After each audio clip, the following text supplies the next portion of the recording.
أبغضكم العالم فتذكروا أنه أبغضني قبل أن يبغضكم.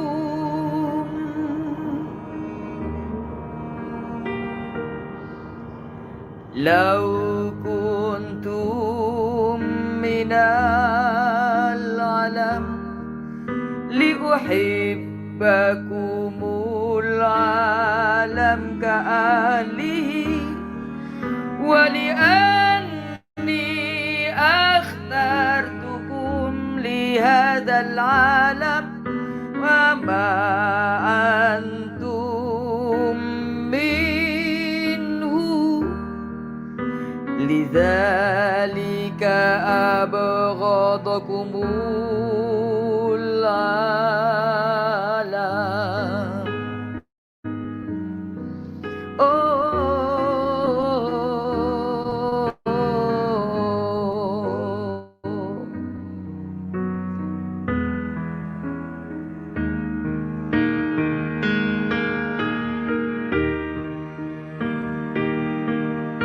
تذكروا ما قلت لكم ما كان خادم أعظم من سيده فإذا اضطهدوني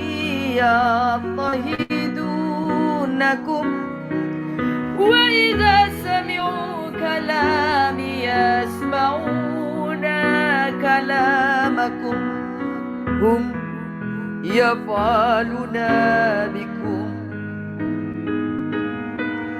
هذا كله من أجل اسمي لأنهم لا يعرفون الذي أرسلني.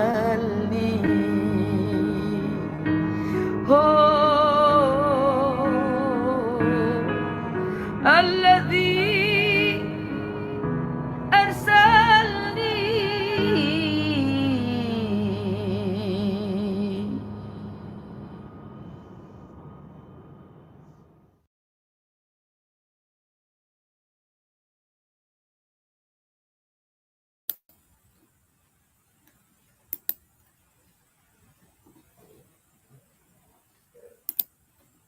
Shalom, shalom sahabat sekalian. Senang bisa berjumpa dengan sahabat sekalian. Saya Heri dari channel IKIM. Iman Kristen Indonesia menjawab. Soft way is the best way.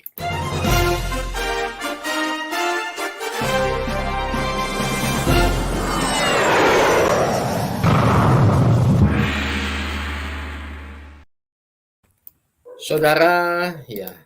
Nah, saya mau open cam, ada gangguan sinyal, saudara ya. Jadi saya tutup kamera hari ini. Dunia sedang berduka, saudara. Kembali lagi ada penganiayaan persekusi di dunia Kristen. Dan seorang abuna, seorang pemimpin dari Kristen Koptik, martir, saudara. Hari ini kita membahas tentang satu hal yang satu ini. Darah martir Kristen Koptik masih tercurah. Ini tanda penuaian besar di penghujung akhir zaman. Kita akan ngobrol dengan Ibu Siti Fadila. Tapi sebelumnya saya akan menyampaikan atau membacakan artikel yang sangat penting untuk diketahui. Ini adalah Abuna Hegumen Arsanoios. Saya agak susah bacanya. Hegumen Arsanios Wadid. Lahir tahun 66 dan beliau martir di Alexandria ya. 7 April baru-baru ini, saudara. 7 April 2022. Ini sangat menyedihkan, saudara. Kenapa? Karena beliau tewas ditikam oleh seseorang. Nah, ini beritanya. Saudara bisa hadir ya di ini Facebook ya. Di fanpage-nya Gereja Ortodok Koptik Indonesia. Jadi di sini dijelaskan, saudara, gereja Ortodok Koptik mempersembahkan seorang martir baru untuk bergabung dalam kumpulan para martir gereja. Mungkin bahasa ini bingung dengan orang, kalau saudara mungkin bingung ya. Loh, orang mati kok dipersembahkan? Loh iya, darah yang itu luar biasa karena mengambil bagian daripada pengorbanan Yesus ya, yaitu Hegumen Arsanios Wadid. Beliau ditahbiskan pada tanggal 16 Juni 95 oleh Paus Sinauda. Ditahbiskan pada Hegumen pada tanggal 16 Oktober 2021 oleh Paus Tawadros. Saudara, tapi pada tanggal 7 April di Alexandria, Abuna sedang menemani para pemuda pelayanan sekolah minggu untuk mengadakan saat teduh di pantai untuk merenungkan Alkitab, firman Tuhan. Nah, kala itu memanfaatkan waktu libur puasa Ramadan ya. Tapi pada jam 8, saudara, Abuna sedang memeriksa para pemuda pelayan sekolah minggu. Nah, saat mereka sedang kembali ke kendaraan mereka, tapi tiba-tiba datang seseorang kepada Abuna untuk minta uang kepadanya. Ada orang minta-minta gitu loh, saudara. Nah, namanya Abuna ya. Dia ramah memberikan uang. Tapi ketika setelah memberikan uang itu, saudara, apa yang terjadi? Bersamaan dengan itu, datang seseorang dari belakang menikam leher Abuna. Tikamannya itu dan memotong pembuluh darah pusatnya. Dan sepertinya pelaku ini ngerti, saudara. Urat arteri, kemudian di mana di leher yang itu pasti fatal dan itu adalah bagian vital. Sepertinya tahu, saudara. Nah, itu terjadi di tempat di mana semua pemuda dan pelayan sedang berada di sekitar kendaraan mereka. Abuna dilarikan ke rumah sakit ya, tapi yang meninggal di tengah jalan, saudara. Nah, ini beliau, Martin Martir Hegumen maksud saya, Arsanios Wadid. Ini beliau. Nah, di sini ada Egyptian Streets juga langsung memberitakan Coptic Christian priest killed in Egypt and Alexandria. Ini udah diceritakan, intinya juga sama. Tapi yang menarik, saudara, saya ajak kita mengecek, mengecek ya, saudara, di sebuah. Nah, sorry, sebentar, ini anunya lari-lari.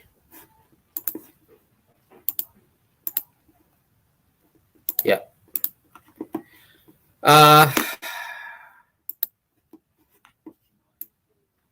Kita cek lagi. Oh, keputus, saudara. Sebentar ya, saudara. Saya kepencet nih. Kepencet. Sabar. Nah, ini ada sebuah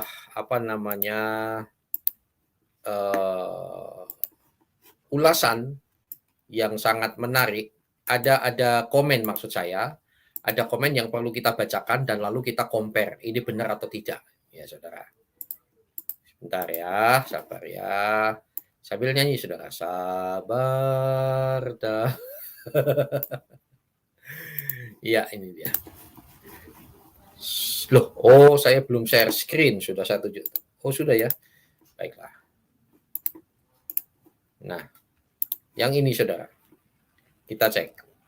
Di sini, di fanpage-nya Gereja Ortodok Koptik Indonesia, saudara, di sini ada Romo Taniwijaya. Langsung berani mengatakan dapat dipastikan pelakunya adalah jihadis yang merasa melakukan itu sebagai ibadah bakti kepada Allah.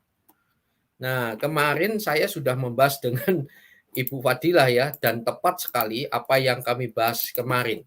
Yohanes 16 ayat 1 sampai berapa ya? Ini dia Yohanes 16 pasnya. Yohanes 16 ayat 1. Semua ini kukatakan kepadamu supaya kamu jangan kecewa dan menolak aku. Inilah kalau mau jadi Kristen sejati, saudara. Anda akan ditolak oleh dunia ini. Kamu akan dikucilkan, bahkan akan datang saatnya bahwa setiap orang yang membunuh kamu akan menyangka bahwa ia berbuat bakti bagi Allah. Nah, mereka berbuat demikian karena mereka tidak mengenal baik Bapa maupun aku. Tuhan sudah mengatakan jauh-jauh hari. Baiklah saudara, kita saat ini membahas, saya bacakan cepat saudara ya, dari BBC News. Kenapa BBC ya? Ini kan mainstream ya, media mainstream internasional. Pastor Koptik tewas ditikam di Mesir. Umat Kristen berduka. Ini BBC saudara. Nah, yang menarik lagi saudara, Uskup Anba Angelos mengatakan komunitas Kristen Mesir merasa sangat rentan. Nah, nanti saya akan tanyakan kepada Ibu Fadilah yang sudah ada di backstage. Apakah benar Kristen Koptik sana rentan ya terhadap persekusi, bahkan di sana udah banyak yang tewas, bahkan lebih dari 100 saudara. Di sini saudara, para pemimpin umat Kristen menyatakan keprihatinan atas pembunuhan seorang pastor Koptik ortodok di ibu kota Mesir. Pastor Samaan Sehata tengah mengumpulkan bantuan kemanusiaan untuk parokinya di Beni Suef pada hari Kamis saat dia dikejar oleh seorang pria yang kemudian menikamnya beberapa kali begitu saja. Luar biasa ya. Nah, penyerang melarikan diri dari tempat kejadian tapi dilaporkan sudah ditangkap oleh polisi. Motif serangan yang terekam dalam kamera pengawas tersebut belum diketahui, namun komunitas minoritas Koptik berulang kali menjadi sasaran serangan dalam beberapa bulan terakhir. Berulang kali, saudara. Kenapa ya di sana kok banyak serangan seperti itu? Nanti kita tanyakan kepada Ibu Fadilah. Ada apa? Apakah dekat dengan sarang teroris? Walau saya tidak tahu, saudara. Nah, lebih dari 100 orang tewas sejak Desember dalam serangkaian serangan yang diklaim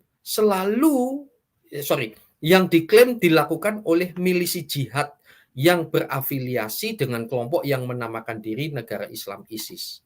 ISIS lagi, saudara. Dan kalau ISIS itu tampaknya darah manusia kayak nggak ada harganya ya. Apalagi yang dianggap kafir itu nilainya kok kayak ayam gitu. Saya bingung dengan ajarannya itu. Lanjut. Uskup Anba Angelos, pemimpin gereja Koptik di Inggris, mengatakan dia prihatin atas reaksi pihak berwenang Mesir terhadap serangan yang dialami oleh Pater Samaan. Dia menyebut ambulan yang datang ke tempat kejadian perlu waktu 1 jam. Waduh, bukan main. Lalu lokasi kejadian tidak diamankan dan bukti forensik tidak dikumpulkan. Setelah itu terduga penyerang langsung dinyatakan menderita gangguan mental tanpa dilakukan diagnosis profesional. Loh, ini kok kayak gimana ya? Kok kayak sudah settingan sepertinya, saudara ya. Nah, pembunuh Pastor Samaan terjadi pada hari ketika Presiden Mesir Abdul Fattah al-Sisi mengumumkan keadaan darurat untuk yang kedua kalinya setelah kelompok ISIS melakukan 2 pengeboman yang menyasar gereja-gereja Koptik di Tanta dan Iskandar Shah. Loh, ini kok kayak kalau Natal itu gereja-gereja tegang loh, saudara. Terutama gereja Katolik, lalu gereja-gereja besar, gereja-gereja yang strategis gitu. Semuanya tegang, saudara. Saya nggak ngerti itu. Yang lain yang nggak perlu tegang. Kristen yang minor-minor secara jumlah, minoritas maksud saya yang secara jumlah ini tegang-tegang. Di manakah keadaan? Di manakah keadilan? Di manakah rahmatan lil alamin kalau kami ini mengalami persekusi, tekanan, bahkan tegang untuk mengadakan ibadah?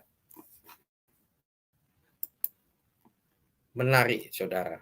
Menarik untuk direnungkan dan untuk diberitakan. Ratusan personil keamanan Mesir juga dibunuh oleh para jihadis di semenanjung Sinai sejak militer menggulingkan Presiden Mohamed Morsi pada tahun 2013.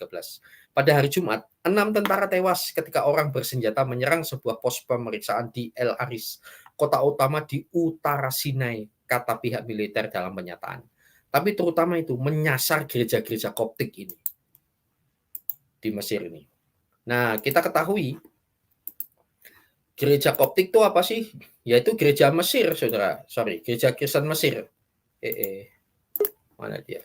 Gereja Kristen Mesir. Nah, gereja Kristen Mesir itu adalah gereja yang dibawa oleh Rasul Markus.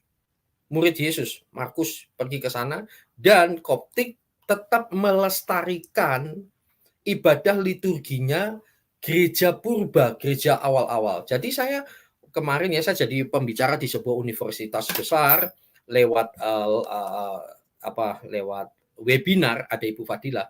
Saya mengajarkan begini kepada fakultas musik ya. Saya mengatakan gini, kalau mau tahu Kristen yang asli, yang orisinil, ya belajar sama Koptik. Saya sangat menghormati, walaupun saya tidak harus jadi Koptik.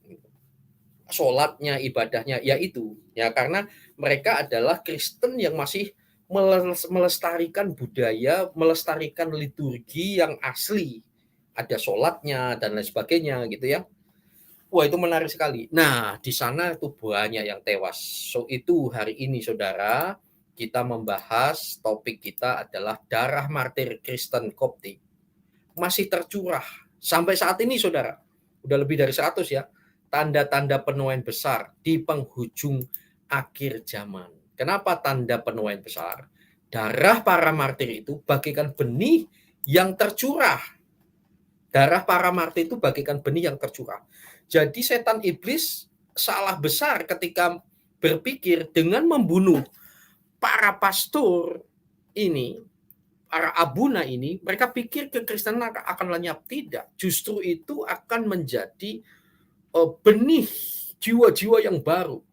Dengan orang memenjarakan para penginjil, memenjarakan dengan tidak adil, dan kita lihat di depan mata, mereka pikir kekristenan akan lenyap. Oh tidak, dihambat merambat, dibanting melanting, diperas jadi keju. Repot saudara menghadapi begini. Karena apa? Ada roh Allah. Wah, luar biasa. Puji Tuhan. Langsung saja saat ini saya akan mengundang narasumber utama kita, Ibu Fadilah, tetapi kita akan dengarkan terlebih dahulu tilawah ya dari Ibu Fadilah. Saya kalau mendengar tilawah ini, hati saya tersentuh karena ini loh, dulu membaca Alkitab itu seperti ini. Sebelum Islam lahir, inilah tilawah yang awal gitu ya saudara, yang awal. Jadi sudah stoplah ngomong siapa nyontek siapa, enggak perlu. Tetapi kita belajar dari belajar dari sejarah, siapa yang duluan, siapa yang di belakang, lalu yang terpenting adalah pihak kita ya bersyukur kita diikuti, kan begitu. Walaupun itu ATM. Kita dengarkan terlebih dahulu yang satu ini.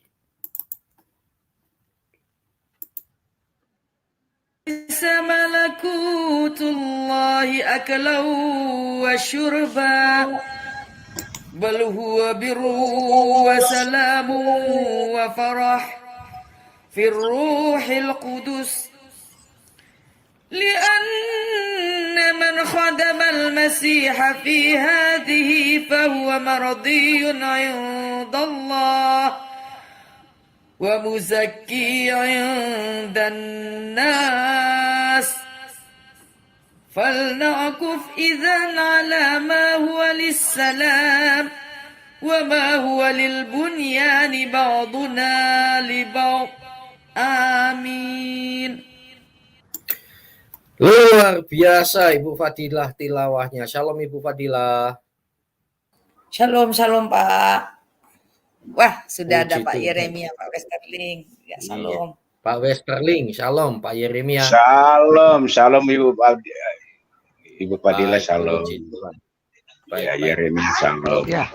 Ya, salam semuanya. Haleluya.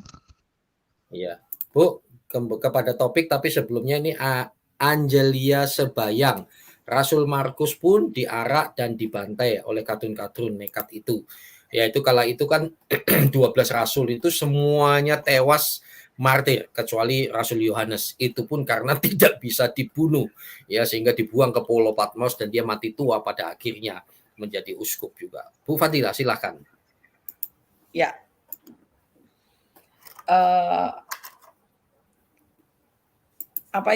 Saya tuh masih terkaget-kaget, ternyata hal kayak begini masih terus terjadi ya di Mesir ya, terutama. Dan saya juga dapat cerita, memang sebenarnya penindasan, penekanan terhadap kekristenan di Timur Tengah tuh masih terus ada gitu, Pak. Yang membuat saya miris dan menangis cara mereka membunuh Abuna itu sampai sekarang tuh saya tuh sampai aduh kok iso ya, kok tega ya gitu ya. Kok kayak nggak punya hati. Gimana perasaannya ya? Ya, nggak punya hati. Kok bisa gitu loh dengan cara menikam beliau itu ya. Kemudian sampai aduh, saya baca artikelnya itu sampai Irhamna ya Allah, kasihanilah kami ya Tuhan ya. Sampai saya itu ya berzikir, artinya mengingat minta pengasihanan dari Tuhan ya. Ya miris sekali. Jadi saya melihat ke diri kita sendiri, ke diri saya sendiri, kepada apa kita masih bersyukurlah di Indonesia tidak sesadis itu ya. Kita mendapatkan perlakuan. Saya masih bersyukur masih bisa tinggal di Indonesia, masih bisa tinggal di tempat yang tidak ada perlakuan mungkin dulu kayak Poso dan sebagainya. Kita tahu ya beberapa tempat yang kita tahu mengalami hal-hal itu, cuman kan tidak terus menerus ya. Kalau ini tuh hampir ada aja Pak. Kadang tuh hampir tiap tahun saya dengar cerita-cerita ya begitulah Pak.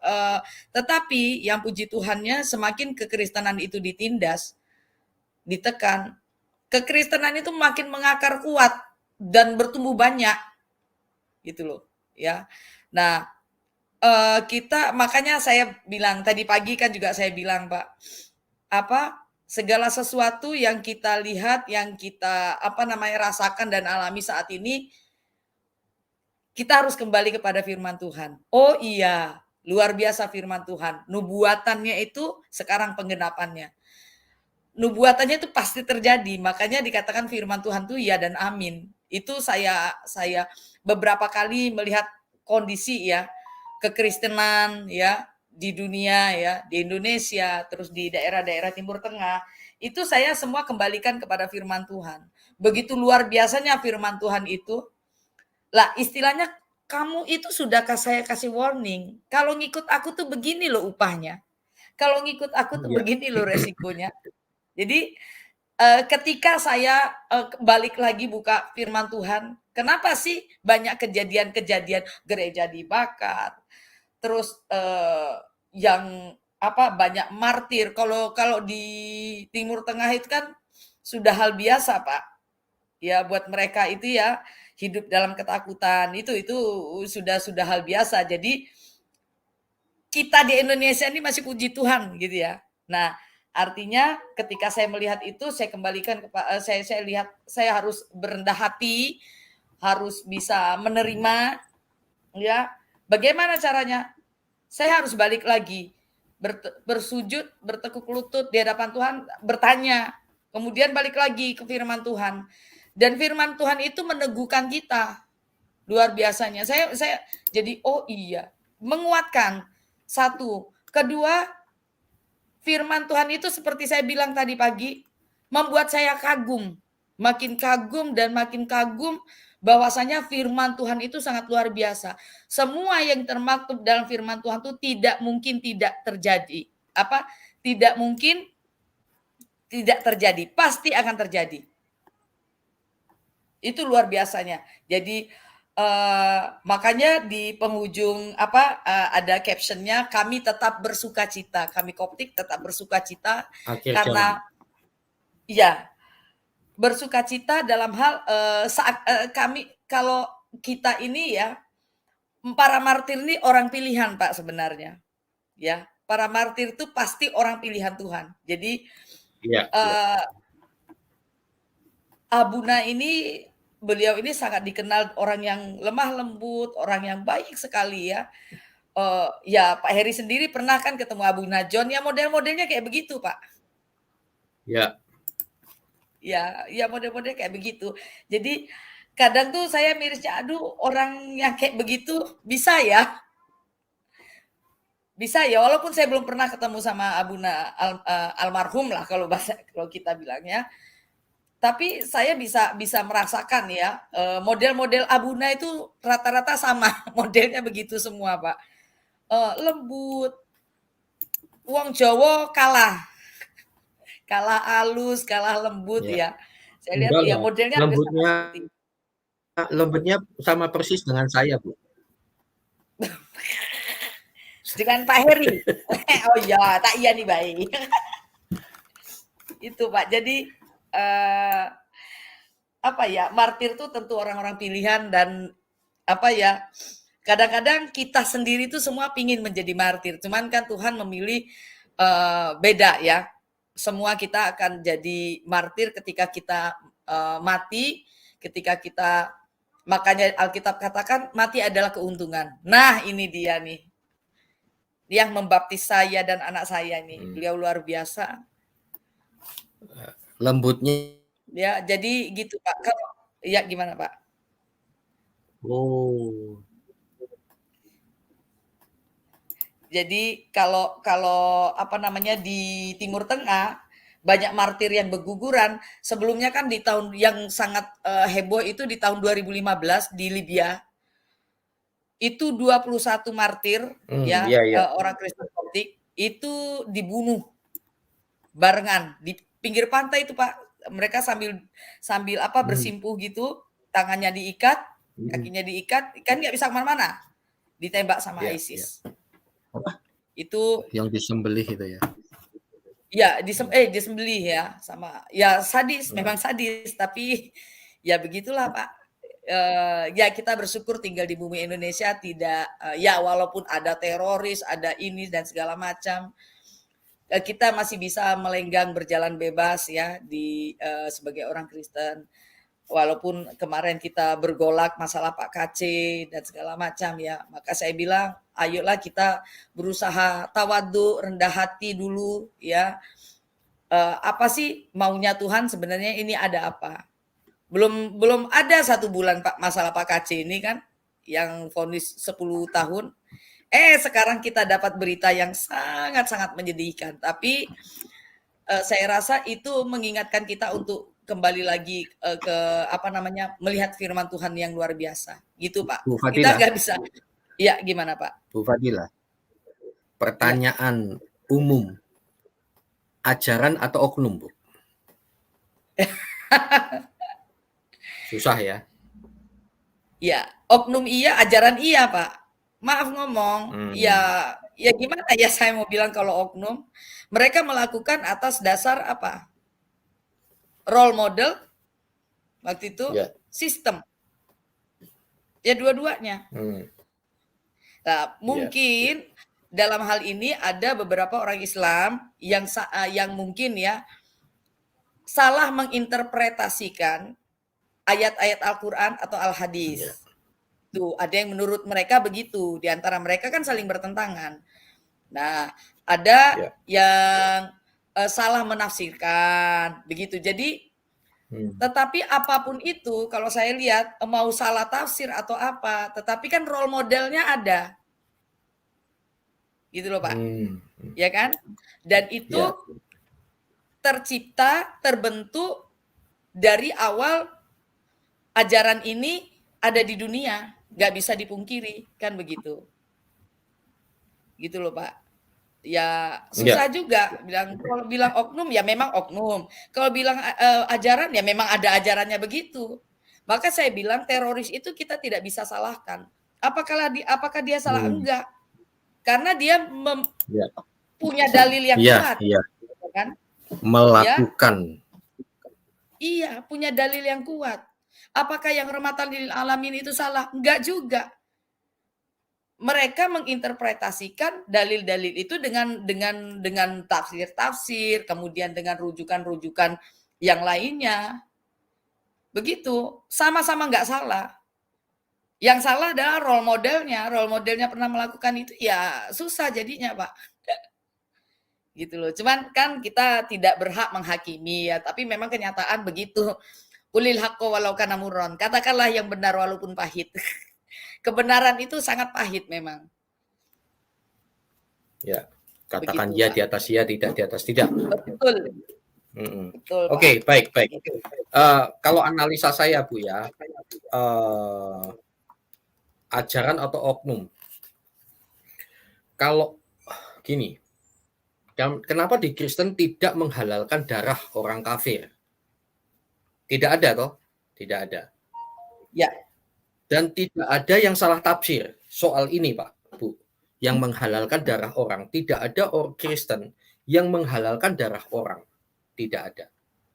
Dan tidak ada yang melakukan karena artinya secara apa ya? Seperti kan kalau toh ada itu 1 banding sekian juta oknum Kristen gitu, Bu. Tetapi kalau yang ini kan seperti mau bilang 50-50 atau apa, ada yang ngomong, oh itu kan hanya sebagian kecil. Ya, tapi begitu banyak gitu, Bu. Memakai ayat yang sama, sementara tafsirannya beda. Tapi yang melakukannya itu begitu banyak, bahkan menjadi sebuah gerakan yang mengerikan di seluruh dunia gitu.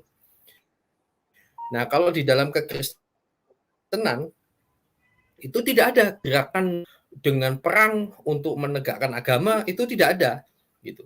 Kalau yang dulu-dulu ya mungkin itu sebuah interpretasi yang salah, tetapi kan sudah dilakukan lagi sampai sekarang gitu. Jadi itu bukan ajaran, paham maksud saya ya. Oke, saya mau tanyakan kepada Pak Westerling, apa tanggapan Anda Pak Westerling? Ya begini, kalau tadi pertanyaannya Pak Heri mengatakan ajarannya ini atau oknumnya, yang jelaskan Pak ajarannya ya. Pak. Ya, kenapa saya katakan ajarannya? Karena Islam ini ada 2 versi yang saya ketahui. Nah, salah satunya itu versi Islam Syiah. Di mana kita ketahui itu Islam Syiah itu kebanyakan di Iran. Terus di Turki kalau nggak salah ya. Nah, di sana itu umat-umat Islam di sana itu menjunjung tinggi yang namanya perbedaan. Mereka juga menghargai orang yang ini Islam Syiah ya, menghargai orang yang tidak seiman dengan mereka. Nah, sementara yang di Arab, sepertinya di Arab dengan di Iran ini ajaran-ajaran Islam ini memang saling bertolak belakang. Karena di mana kalau kita melihat riwayat itu bahwa ajaran Syiah ini yang memang pernah menghina istri Nabi dan sahabat Nabi. Nah, mungkin itulah yang menjadi pertentangan di antara mereka. Tetapi di dalam konteks pengajarannya, sepertinya di ajaran Syiah ini tidak pernah menunjukkan sikap keangkuhan, sikap kekerasan terhadap non-Islam, di mana mayoritas keberadaan kaum Syiah. Nah di Indonesia ini sepertinya juga dianggap bahwa sepertinya ini saya dengar-dengar ini benar apa tidak, kaum Syiah ini dianggap sesat, bidat. Ya jadi, tapi kalau kita melihat daripada buah-buahnya jauh lebih manusiawi penganut Syiah. Jadi dari pertanyaan dari Pak Heri tadi itu mau ditunjukkan manusianya atau ajarannya. Ini jelas Pak, pasti ajarannya. Kalau ajarannya memang merujuk hal-hal kebaikan, pasti oknumnya akan baik.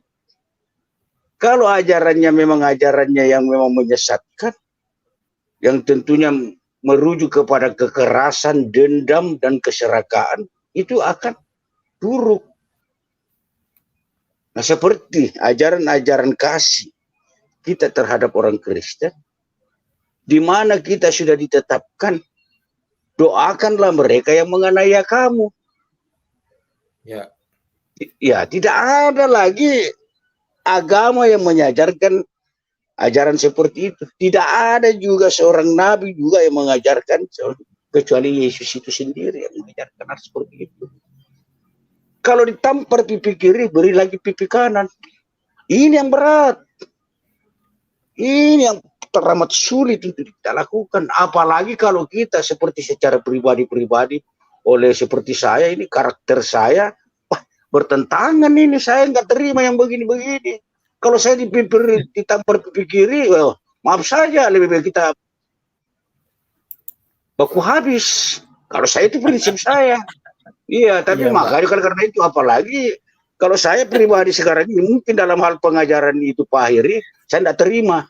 Kalau saya ditampar pipi kiri, baru ditampar pipi kiri, ini ya dalam fisik ya, dalam fisik. Iya, iya. Beda kalau memang dalam dalam pemahaman, Westerling. dalam hati. Ya. Pak Westerling, Ya. kalau kita manusiawi kita ya, kan ajaran Tuhan kan kalau tabuk pipi kiri kasih kanan, kalau kita tabuk Ya. kiri terimalah murka Allah kan gitu ya Pak ya. Nah, itu saya mau itu, hati-hati. Maunya kita. Nah, Ya. jadi maaf saja, jadi kalau tidak sama semua orang, tidak sama orang Kristen itu beda-beda ya. Ada yang setia, Ya. tetapi ada juga yang bisa marah. Ya, dia bisa marah karena dia berasumsi bahwa Yesus juga pernah marah. Arti oleh karena itu jangan heran kalau kitab-kitab saya, keyakinan saya diobok-obok, saya juga bisa membalas. Maaf saja. Jadi saya sebagai apologet, saya siap juga bertempur. Mari kita berapologet. Nah, jadi saya juga tidak mau apa yang saya imani mau dinistakan. Nah, Anda marah kalau Anda dinistakan tentang Nabi dan kitab Anda. Saya sama pun seperti saya juga. Jangan saya tidak melihat kapasitas saya bahwa saya ini golongan minoritas. Bahwa saya ini mayoritas. Saya ini mayoritas karena ada Tuhan bersama saya. Begitu Pak Heri. Jadi saya tidak pernah takut. Haleluya. Amin. Amin. Puji Tuhan. Dahsyat. Itulah saudara, memang ya, kalau kita maunya kita, manusiawi kita, aduh, tabuk kiri, kasih inilah murka Allah. Terima. Atau kalau kamu dilempar batu, balaslah lempar dengan kapas. Tapi ketika ngelempar, seorang jemaat ngelempar kapas, tapi benjol juga. Kenapa lempar kapas kok benjol juga? Iya Pak, di dalam kapas ada batunya ya, sama sami mawon ya. Tidak bisa begitu. Oke. Terima kasih Pak. Kristen Koptik masih tercurah darahnya, tanda penuaian besar di penghujung akhir zaman. Pak Jeremia, shalom. Monitor. Siap, Pak Jenderal, siap. Haleluya. Haleluya, haleluya. Silakan Pak, apa tanggapan Bapak dengan topik kita hari ini? Oh, pertanyaannya yang awal, apakah oknum, apa nih ajaran gitu? Oke. Ya memang kita agak sedikit untuk di Indonesia ini ya kita juga membuat satu kebingungan, keraguan gitu loh Pak. Jadi kita nggak bisa agak bikin termehek-mehek, tidak bisa gitu. Karena di sini di Indonesia sendiri itu ada rumah sakit Islam. Dan itu mungkin itu yang punya cuman Muhammadiyah loh Pak. Universitas yang banyak juga dari Muhammadiyahan. Di Sorong ada Muhammadiyah, Universitas Muhammadiyah. Di Kupang juga ada. Di sana mahasiswanya lebih dari 50% adalah Kristen dan Katolik. Dia tidak mengajarkan ke Muhammadiyahan, enggak ngajarin. Jadi mereka tuh damai. Tidak mengarah-arahkan ke sana gitu. Betul kata Bapak saudara kita tadi. Itu itu ya gimana ya ajarannya lah sebenarnya. Pemahamannya. Jadi banyak bagaimana ya. Jadi ya sedikit membingungkan juga nih di posisi mana kita melihat. Sudut pandang mana kita melihat. Mereka itu ya luka aja diobatin. Apalagi dia menghalalkan darah. Gak pernah mereka itu menghalalkan darah. Saya memahami soal itu soalnya. Tidak ada. Sampai saya dengan seusia sekarang ini tak pernah saya mendengar bahwa mereka itu mengajarkan, ayo itu halal gitu. Gak pernah saya untuk diajak sedikit pun emosi itu. Jadi ada sedikit ya, itu tergantung pertanyaan tadi, apa ini oknum, apa ini suatu gerakan gitu. Ya mungkin bisa jadikan oknum, dan juga ada kelompok gerakan gitu loh Pak. Karena ada kita, kalau nggak ada kiri pasti ada kanan gitu. Ya cuman itu sedikit ya yang bisa kita perbandingkan. dan kita bisa lihat data-datanya. Kalau kita di Kupang sana itu lihat tuh Universitas Muhammadiyah Kupang, berapa mahasiswanya ada di sana? Apa dia diajarin agama Islam? Tidak. Dia tidak. Dia betul-betul ilmu pengetahuan, matematika, betul-betul matematika yang belajarin. Tidak ada diajarin bagaimana hal yang lain-lainnya. Cuman itu saya bisa nambahkan Pak Jenderal. Mungkin kita bisa pahamin antara oknum dan itu dari sisi mana kita melihat, dan kita juga sebaling sinergi ya. Penting kita dalam satu tubuh Kristus dari damai kita sendiri. Ya tampar kiri, tampar kanan, ya kita main tampar-tamparan aja kalau kayak gituan. Saya juga senang. Tapi itu ajaran kita telah ada kasih. Kasih Ya, dan beda. kasih. Haleluya. Tuhan memberkati. Pak. Haleluya. Baik, saya akan menanggapi ya di live chat. Iktus, ada oknum berarti ada penyebab yang menjadi pemicunya, yaitu ajaran, Pak. Iya. Oke, kembali ke Ibu Fadila. Ada yang mau disampaikan, Bu Fadila? Ya, menanggapi Pak Yeremia. Ada Pak, ada dalilnya. Halal darahnya itu ada dalilnya. Bahkan saya sampai hafal itu, ada dalil yang berbunyi, man baddala dinahu faqtuluh. Barang siapa yang mengganti agamanya maka bunuhlah dia. Terus di surat-surat At-Taubah ayat 123, jika kamu jumpai di sekelilingmu, jadi misalnya ketemu tetangga yang kafir, ya tebas lehernya, itu ada semua. Al-Quran banyak sekali terdapat dalil-dalil mengenai itu. Nah, ya di hadis apalagi saya sampai hafal itu, karena dulu kan saya kan pesantren khilafah ya.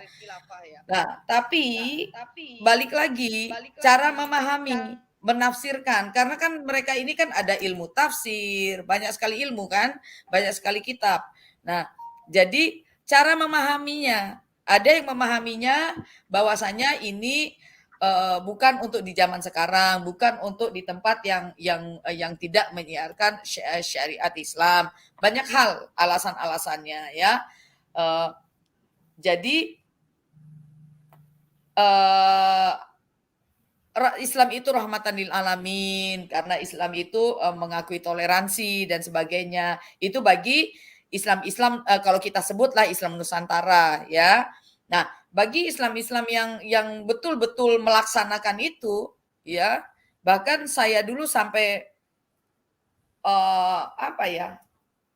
banyak dalilnya soalnya Pak, nggak bisa kita bilang, karena ya itu balik lagi kepada pemahaman masing-masing. Kalau dalam pemahamannya itu memang seruan, ya mereka akan lakukan karena role modelnya ada, istilahnya kan begitu.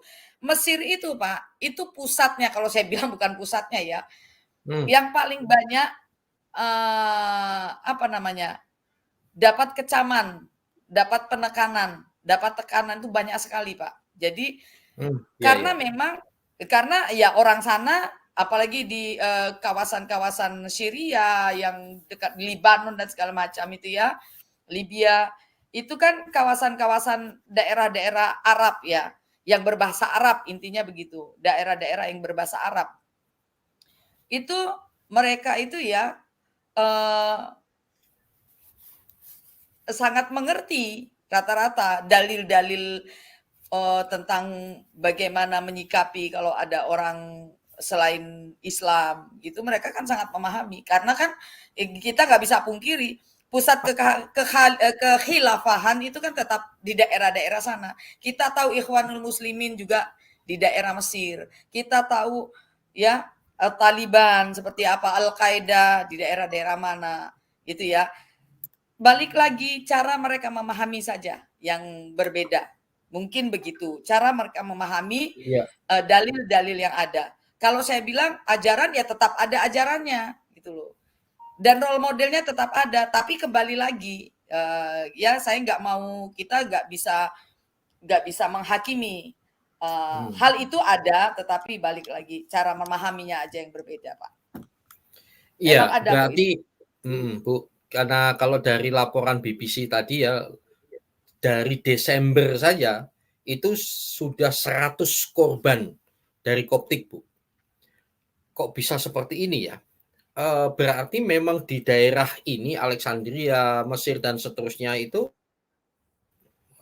memang dekat dengan ini ya, Bu, ISIS dan sarang-sarang teroris itu, Bu.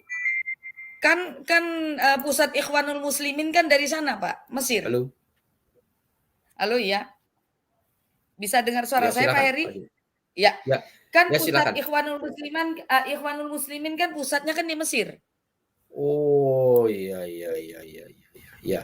Kita tahu lah, Mhm. Bapak mungkin nanti bisa googling ya, kiprah Ikhwanul Muslimin seperti apa. Terus bagaimana kita juga tahu bagaimana ekspansi Arab dan Islam ke Mesir itu seperti apa, kan kita juga banyak tahu lah ya sejarahnya seperti apa. Kenapa Mesir seakan-akan sekarang identik dengan Islam? Mengapa Mesir sekarang seakan-akan identik dengan Arab? Ya, padahal dia tidak berbahasa Arab dan bukan Arab sebenarnya ya. Tapi ya sudahlah, itu sejarah ya. Tapi sejarah tuh ya sangat menyakitkan sih memang ya. Tapi ya sudahlah, saya nggak mau ngomong karena terlalu serem, Pak. Terlalu serem. Ya, bagaimana perlakuan ya kaum jihadis ya terhadap. Ternyata Ikhwanul Muslimin di Timur Tengah aja dilarang ya, Bu ya. Iya, sama kayak Al-Qaeda, Taliban, gitu-gitu kan. Semua kan organisasi terlarang.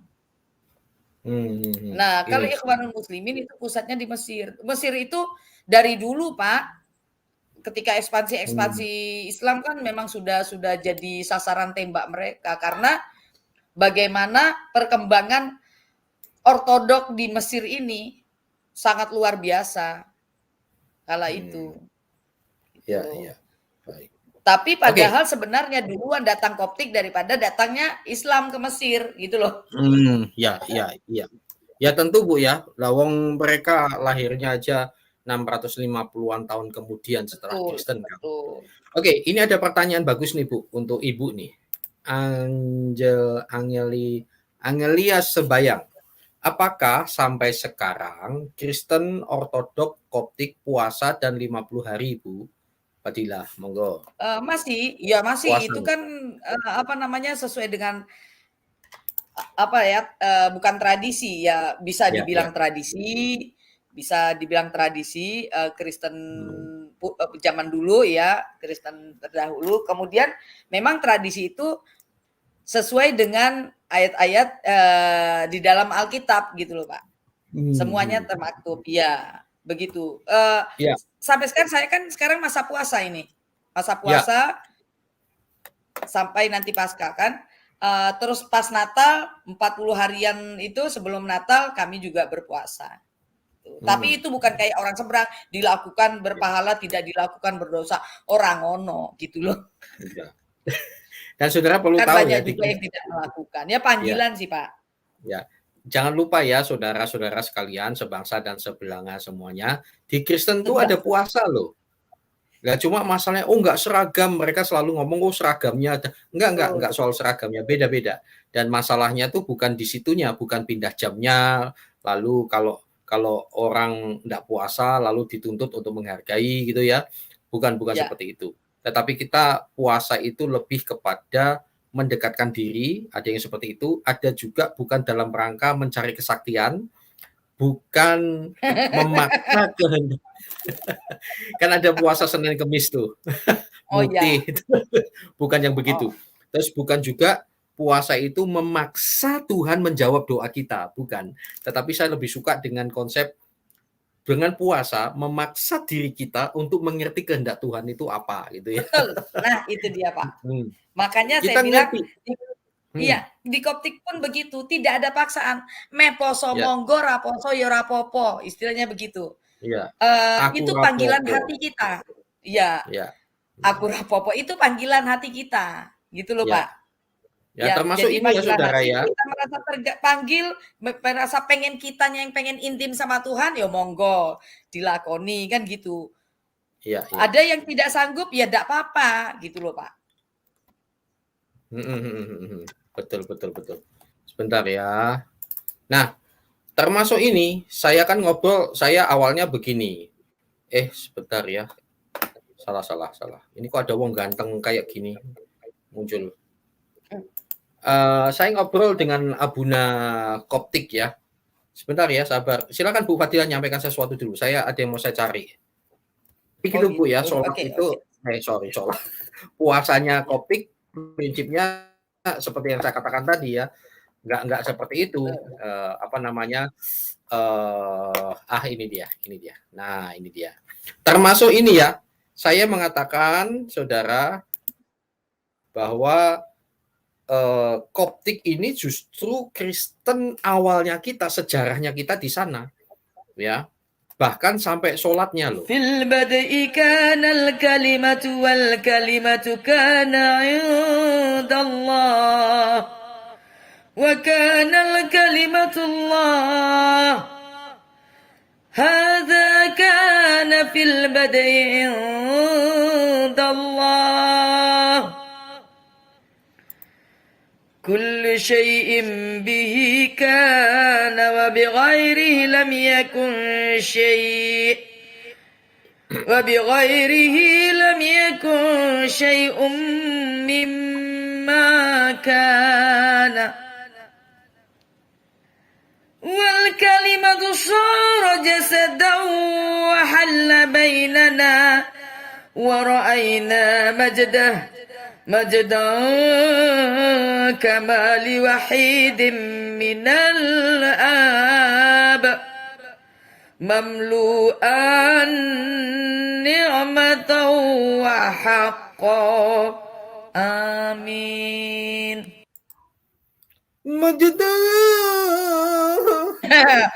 Urat leher putus Pak nanti. Hati-hati.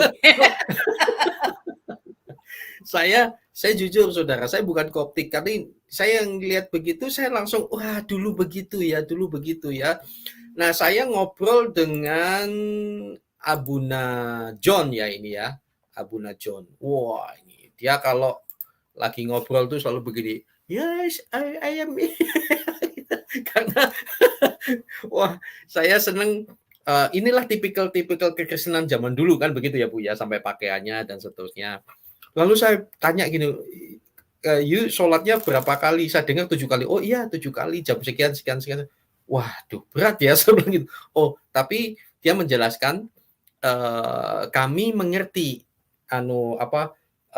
kondisi orang. Jadi kami tidak paksa langsung kamu 7 kali sehari gitu ya. Nanti jam-jam berapa tolong Ibu Fadilah jelaskan ya.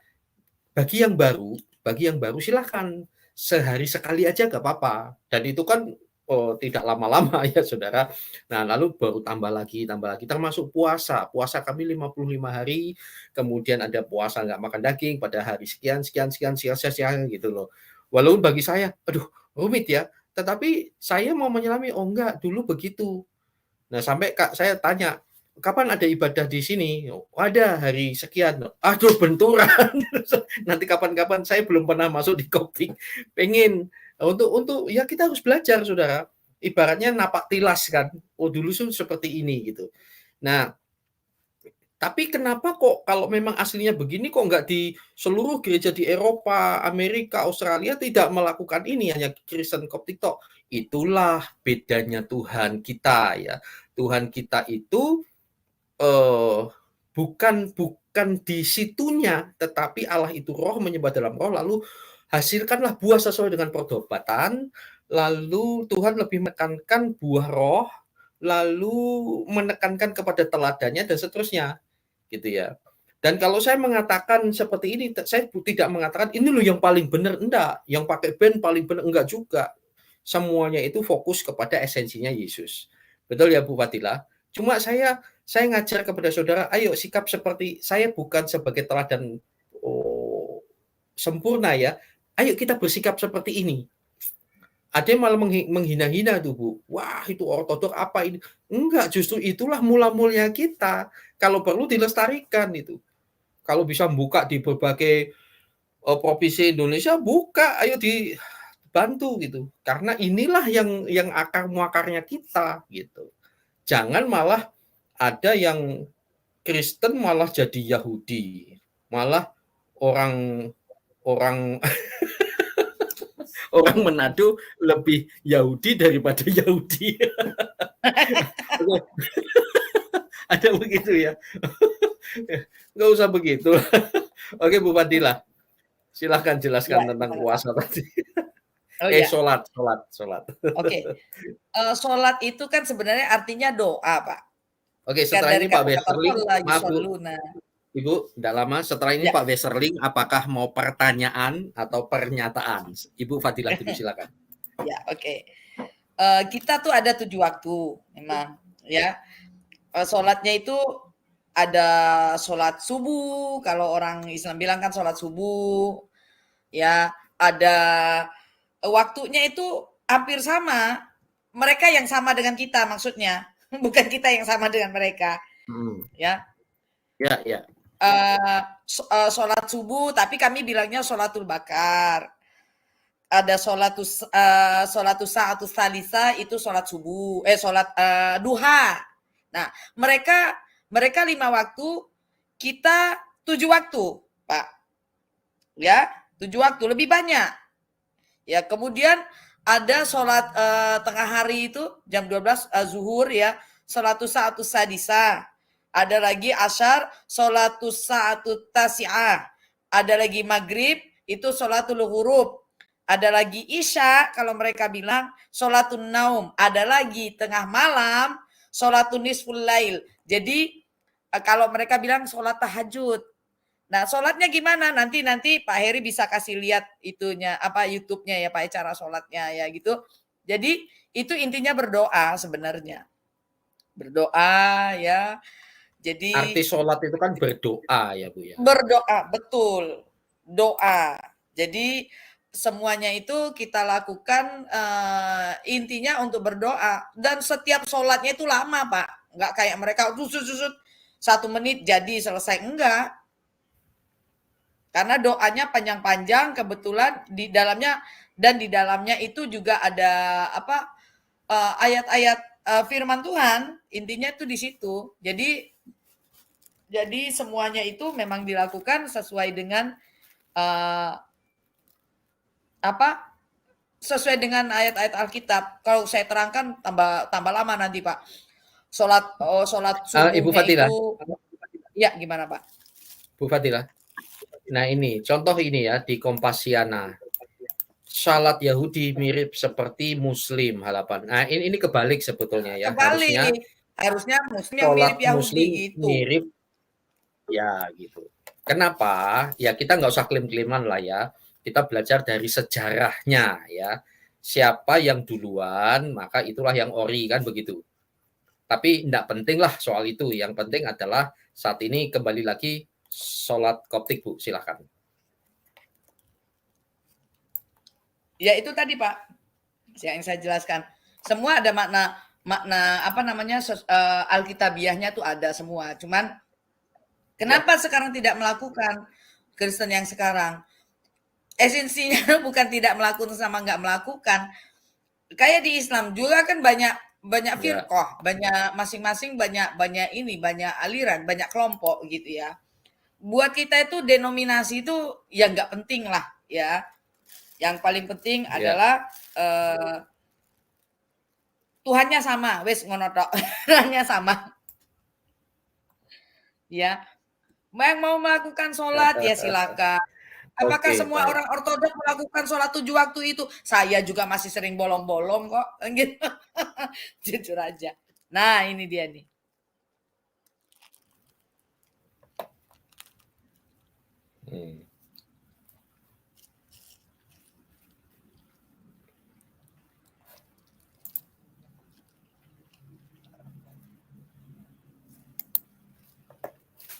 Bu Fadila. Iya, Pak. Halo. Oke. Iya. Ya, soalnya sinyal saya. Silakan Pak Westerling atau ya, Bu gitu, Fadila, Pak. cukup? Pak Westerling, silakan.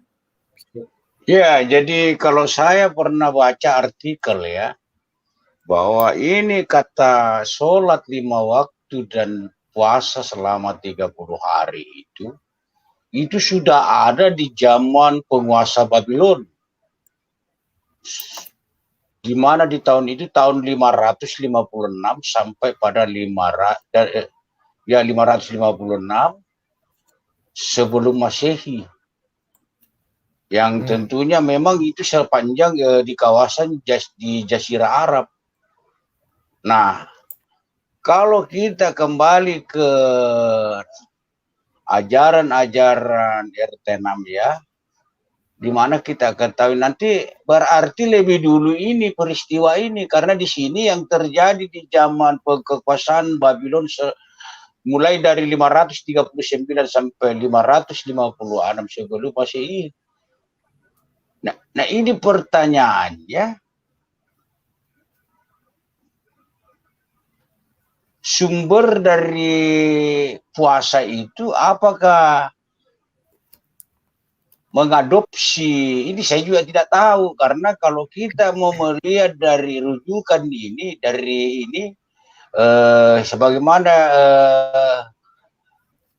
kita ketahui penduduk Jazirah Arab mengenal tradisi berpuasa sebulan penuh itu selama penjajahan Nabonidas penguasa Babylon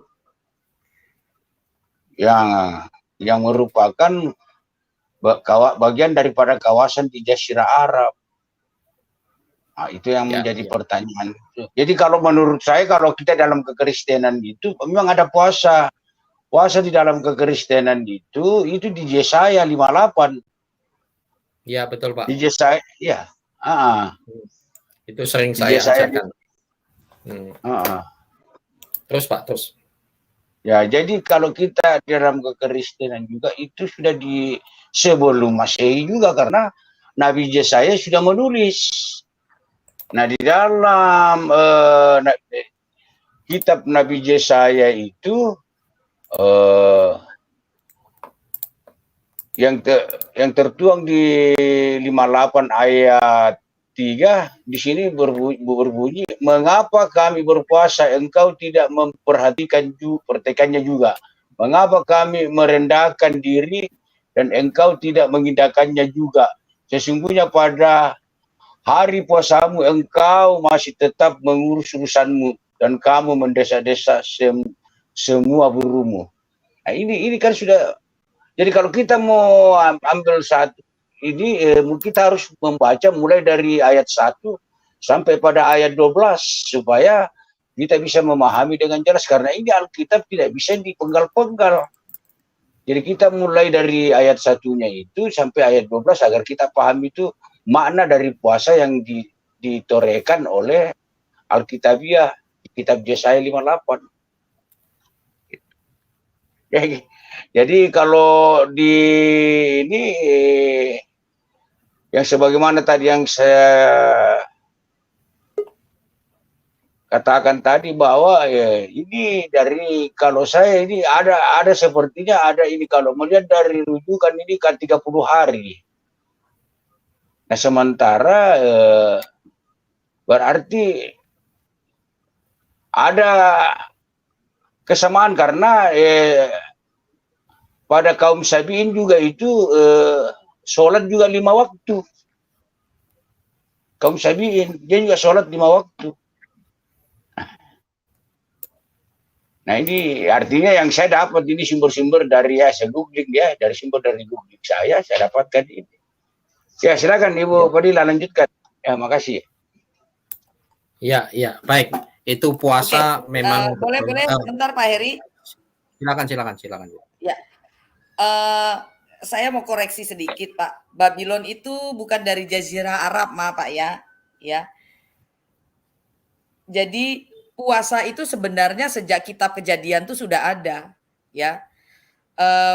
Jadi semua itu sesuai dengan Alkitab sebenarnya. Cuman yang jadi masalah, yang jadi pertanyaan para kadrun itu, kenapa sih Kristen sekarang tidak melakukan siapa bilang?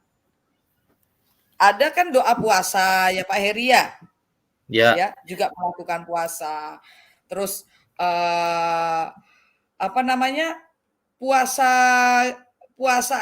nanti bisa dilihat lah Pak Eri, nanti kalau bisa saya kasih artikel tentang puasanya ortodoks seperti apa, sesuai Alkitab atau tidak. Semua pasti sesuai Alkitab. Kita melakukan segala sesuatu, nggak mungkin nggak keluar dari Alkitab, Pak. Tidak mungkin. Semuanya itu harus sesuai patokannya, harus Alkitab. Ya. Yang lain tidak melakukan, lah saya juga masih bolong-bolong kok. Sholat itu saya sering bolong, jujur aja. Ya. Yang namanya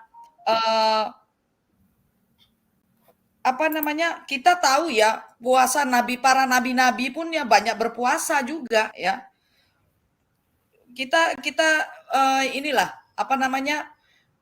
semuanya itu pasti sesuai dengan Alkitab, nggak mungkin dengan tidak. Makanya saya bilang tadi, buang dulu deh tradisi, mau mungkin itu tradisi Yahudi sebelumnya, tradisi mana sebelumnya, yang penting ini melakukan sesuai dengan Alkitab gitu. Nah, berpuasa itu Alkitab tuh mencatat semuanya, Pak. Maksudnya kami melakukan itu semua ada tercatat di Alkitab. Nah, bagaimana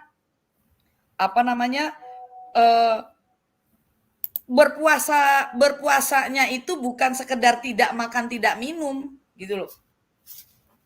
Tetapi lebih kepada pengendalian hawa nafsu. Makanya puasa kami itu ya ada hari tertentu yang kami puasa Rabu dan Jumat. Di Rabu dan Jumat itu ketika berbuka itu tidak boleh makan daging. Daging apapun, hewani nggak boleh. Sebenarnya kalau kita mau kembalikan ke diri kita, orang yang tidak makan, saya merasakan sendiri kok Pak Heri. Ya. Saya merasakan sendiri itu kalau nggak makan daging gitu ya, itu berasa ke psikologi saya. Saya lebih cuek, lebih apa gitu ya, lebih banyak menghindari hal-hal yang berbau membuat saya emosi. Mending saya tinggalkan, ya. Jadi itu pengendalian diri sebenarnya. Itu saya merasakan sekali maknanya itu. Kenapa sepanjang misalnya hampir 50 hari sebelum Paskah itu mengingat ya Tuhan Yesus ketika mati di kayu salib juga. Kemudian pengendalian diri itu penting. Kalau buat saya sendiri ya, itu mengendalikan diri saya untuk tidak berbuat hal-hal yang duniawi. Saya merasakan sekali, Pak. Jadi dampaknya itu saya rasakan dan tekanannya juga banyak. Gak sedikit, saya merasakan tekanan-tekanan gitu ya. Kalau bahasa teman-teman mungkin intimidasi iblisnya tuh lebih kuat memang. Lebih kuat. Jadi puasa kita itu tidak sekedar pindah jam tayang. Tidak sekedar pindah jam makan. Tapi lebih kepada diri sendiri. Sebenarnya semuanya itu sudah termaktub di dalam Alkitab. Cuman ya banyak juga yang gak melakukan. Makanya saya bilang tadi semua itu panggilan. Kalau kamu merasa terpanggil dan kamu merasa ingin intim sama Tuhan ya kita lakukan. Kalau kita ya lakukan itu ya. Jadi tidak ada misalnya tidak dilakukan tidak berpahala, dilakukan berpahala, tidak dilakukan berdosa, enggak pakai acara kayak begitu. Gitu loh.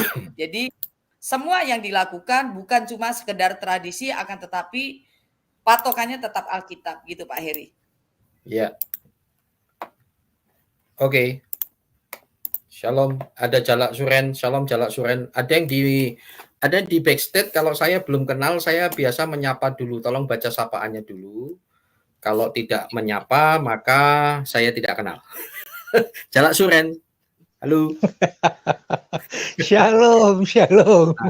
Saya lupa apa kabar semuanya? Silakan. Jadi Iya, saya kasih password dulu. Pak Jalak, silakan. Oke. Saya mau menyapa dulu Ibu Fadila dan siapa nih Westerling. Ya, Westerling. Pak Jalak. Bukan Westerling. Halo Pak Jalak. Iya. Saya sebelum ini ya, saya mau sedikit curhat nih ya, atau terheran-heran. Kenapa kok ini puasa hari yang ke-6 ya? Ke-6 atau ke-7? Ke-6 di bulan puasa ini. Tapi saya heran kenapa jam makan di warteg lebih rame daripada jam taraweh di masjid, begitu loh. Jadi apakah itu suatu tanda kemurtatan? Tapi nggak tahu juga gitu loh. Soalnya kan saya dengar kan ada tsunami murtad. Wah, jadi rame sih, tapi kok apa, saya juga bingung. Oke lah, kembali lagi kalau ini ya. Dan satu lagi sebelum saya mau menyatakan sesuatu, saya ingin melantunkan suatu ayat ya, yang dimana ayat ini untuk Bu Fadilah, surah Jalak ayat 1. Ayo Pak Jalak, mantap. Ya udah, saya keluar dulu ya, kan cuma untuk Bu Fadilah toh. Oh ya, dan enggak udah, dan yang lainnya. Yuk Pak Beserling, kita keluar dulu. Ini untuk Oke. semuanya, untuk kemurtatan. Oke. Inni orang murtadin yang sejati. Kalau ada yang bilang palsu itu sesat. Oke. Nenek, ada saja. Saya terharu. Kangen loh Pak Heri, kangen loh, sudah lama loh nggak ada tilawah ini. Sudah lama sekali nggak ada tilawah ini. Saya sampai terheri. Pak Jenderal. Oke. Aduh, ampun dah. Baik. Oke, lanjut yang lain, silakan. Tuhan memberkati. Baik. Memang bicara soal puasa itu menarik sekali ya. Tapi ada sesuatu yang menarik. Saya minta waktu ya. Saya jelaskan dulu, saudara. Tadi yang dikutip Pak Westerling mengenai puasa di mana dia? Yesaya 58 tadi. Berpuasa yang ku kehendaki itu sebetulnya bukan pindah jam makan, lalu maksa-maksa orang untuk menghargai gitu ya. Lalu dulu, wah ini sudah nggak seperti dulu. Dulu ada sweeping ya, ngeri sekali ini. Dan mengadakan hari merendahkan diri. Jadi puasa yang dikehendaki di dalam Kristen ya, saya rasa Koptik sama deh ini ya. Dasarnya sama kok. Yang ku kehendaki mengadakan hari merendahkan diri. Jika engkau menundukkan kepala seperti gelagah, membenarkan dan seterusnya, sungguh itukah? Bukan itu. Artinya bukan yang dipamer-pamerkan itu loh. Bukan. Yang dikehendaki Tuhan itu ini loh.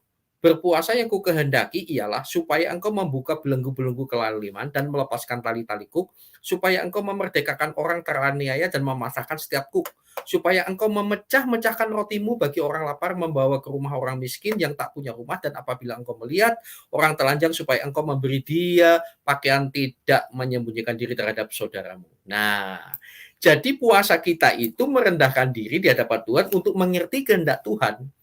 Kehendak Tuhan atas kita apa? Itu yang kita lakukan. Bukan dalam rangka sekedar acara pindah jadwal makan itu, enggak. Nah, kalau kita berpuasa seperti yang Tuhan kehendaki, maka ini hasilnya, Pak. Orang ketika saya dulu, Pak, saya kan lulusan Pesat Salatiga ya. Awal dan akhir semester pasti puasa Ester. Puasa 3 hari, 3 malam, tidak makan, tidak minum. Puasa paling berat itu puasa 3 hari, Pak. Betul nggak Bu Fadilah? Puasa total. Itu paling berat karena itu masa-masa penyesuaian metabolisme tubuh. Hari pertama, terutama hari kedua, itu ada yang jatuh sakit, pusing, dan seterusnya karena metabolisme kita, waduh, digencet bener ya. Nah, tapi begitu kita buka puasa, pada waktu itulah terangmu merekah seperti fajar dan lukamu. Kita yang punya luka hati dan lain sebagainya itu bisa dipulihkan sendiri loh. Akan pulih dengan segera, kebenaran menjadi barisan depanmu, kemuliaan Tuhan, waduh, dan lain-lain, dan lain-lain. Nah, kemudian puasa itu di perjanjian lama Yesaya itu kan sekian ribu tahun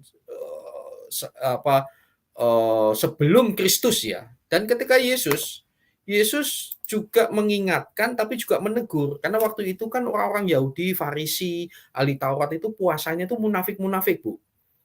Oh, dan dan di sini dikatakan begini.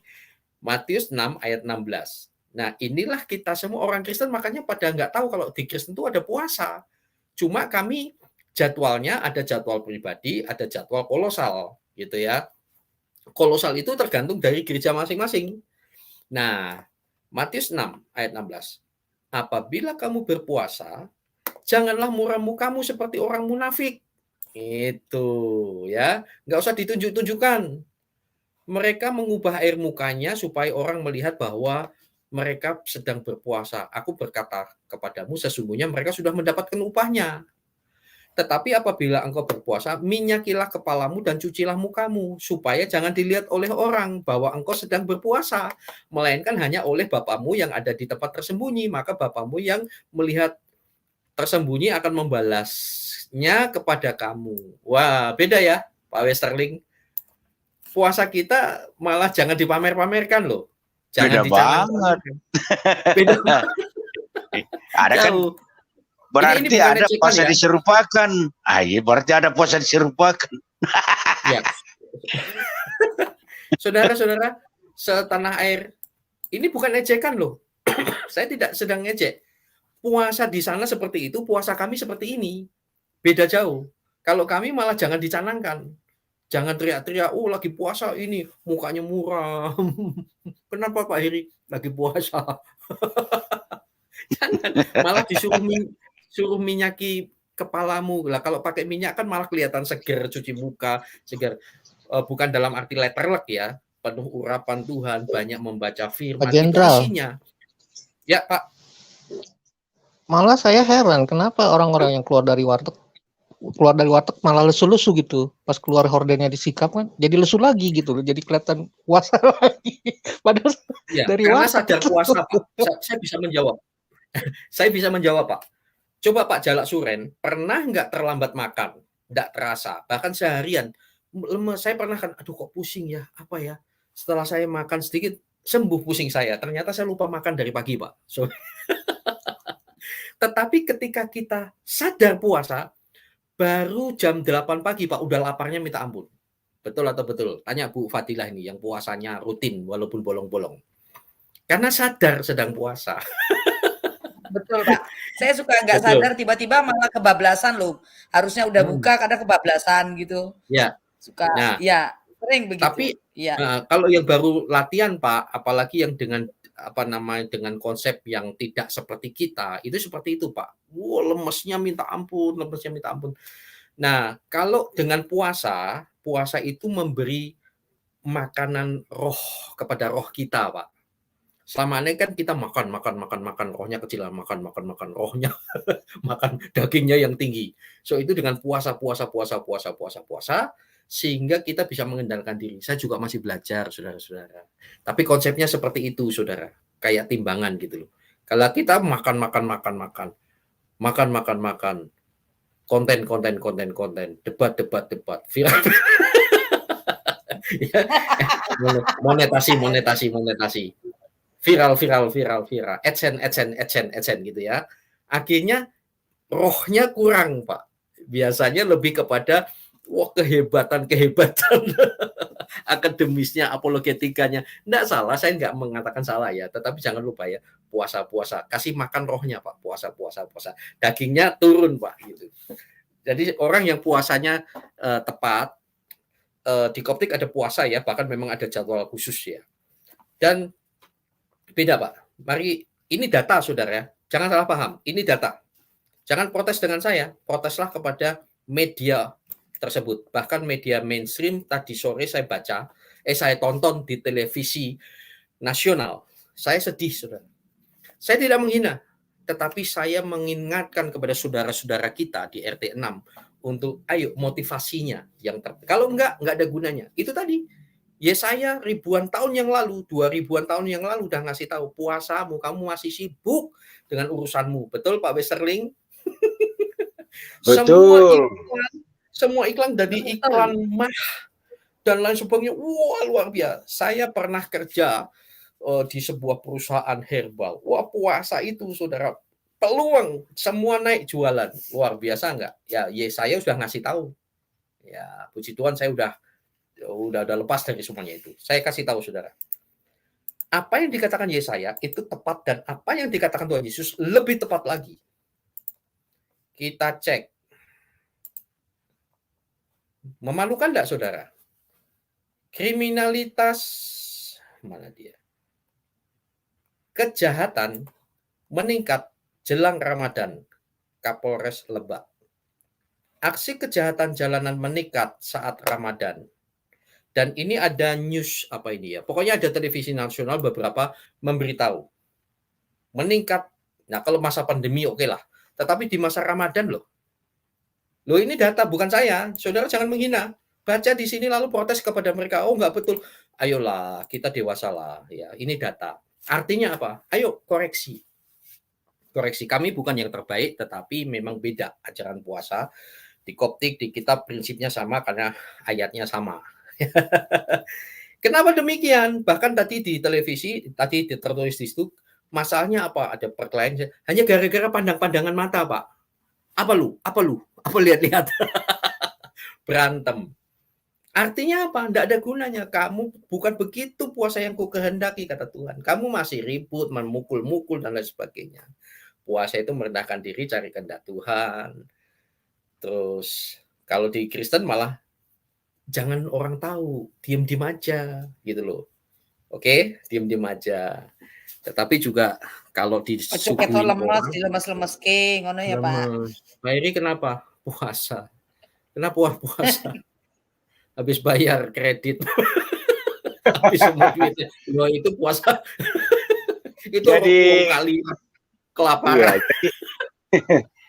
Jadi kita sebagai orang Kristen ini, makna puasa sebenarnya lain daripada mereka. Ini kita orang Kristen ini berpuasa karena ada tujuan.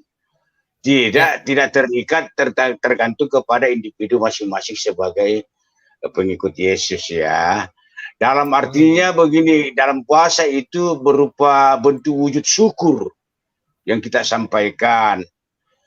Ya, artinya kita sampaikan, artinya membuat pernyataan, artinya kepuasan kepada Allah, kepada Tuhan kita. Nah, ada pun juga ini beberapa hal-hal di dalam kehidupan kita itu melakukan puasa, itu karena banyak dorongan-dorongan, mungkin dikarenakan sebagaimana yang dikatakan di kitab Lukas ya ayat 44 ya. Di situ Lukas ayat 44 untuk merendahkan diri di hadapan Allah ya, Daniel 93, Lukas 44, Daniel 93, 10, 12. Tentu juga berpuasa memohon pertolongan Allah. Itu kan kita berpuasa memohon, artinya kita bernasar ya, kita berpuasa memohon pertolongan Allah di 2 Samuel 12. Nah, terus untuk mencari kehendak Allah tentunya kita berdoa di kisah berdasarkan referensi dari Kisah Rasul 13, 2 dan 3.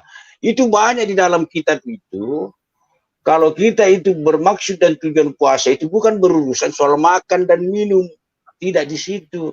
Tetapi kita berpuasa itu karena kita ingin dalam satu tujuan, yaitu melakukan syukur, puji-pujian atau memohon dan berniat bahwa kita ini punya keinginan-keinginan agar Tuhan mau mendengar. Oleh karena itu kita menjadikan puasa itu jadi mediasi di dalam melakukan puji syukur kepada Tuhan. Jadi puasa itu tidak berujuk kepada makanan, seperti contoh di Lukas ya, kita lihat di Lukas, saya bacakan saja di Lukas 4 satu ayat saja ya. Jawab Yesus kepadanya, ada tertulis, manusia hidup bukan dari roti saja. Oleh karena itu, kita berpuasa ini untuk mengangkat martabat iman kita di hadapan Tuhan. Saya rasa begitu maksud tujuan puasa di dalam kekristenan. Ya, mungkin bisa ditambahkan. Silakan Ibu Fadilah. Oke, baik Bu. Kepuasan nih di Koptik nanti dipelajari lagi ya. Ada tambahan lagi soal Koptik. Ini ada yang bertanya, cuma saya cari di live chat, saya nggak ketemu karena saking banyaknya nih. Intinya gini Bu ya, yang saya ingat-ingat Bu. Apakah di Koptik itu juga pakai kidung atau bagaimana dalam sembahyangnya Bu? Silakan. Ada sih Pak, puji-pujian, cuman mungkin tidak sama dengan yang lain ya. Kita nggak pakai musik, jadi musiknya tuh cuman simbal kecil itu doang. Jadi ada puji-pujian tuh ada, tetap ada lagu-lagu ya. Cuman mungkin tidak sama dengan ya dengan yang lain, Kristen-Kristen yang ini yang kita kenal sama ini. Itu aja sih, tetap ada. Kita juga bisa lihat kan puji-pujian ya. Kalau di di YouTube kan banyak tuh orang-orang Koptik tuh, orang-orang Mesir puji-pujian yang Pak Heri sering kan sepotong sepenggal itu yang Yasua itu. Oh iya. Itu judul lagunya tuh Zidul Masih Tasbih. Itu lagu. Ini Bu, kita dengar dulu.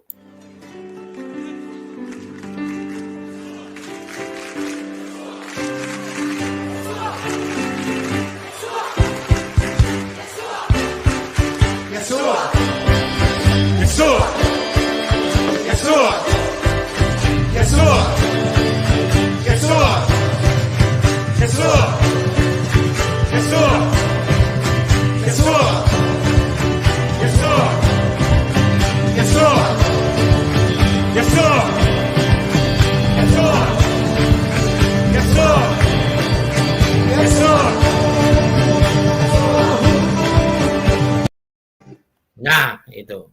Yel. Ya. Tapi saya kira ada lagunya. Sudah saya ada lagunya itu, Pak.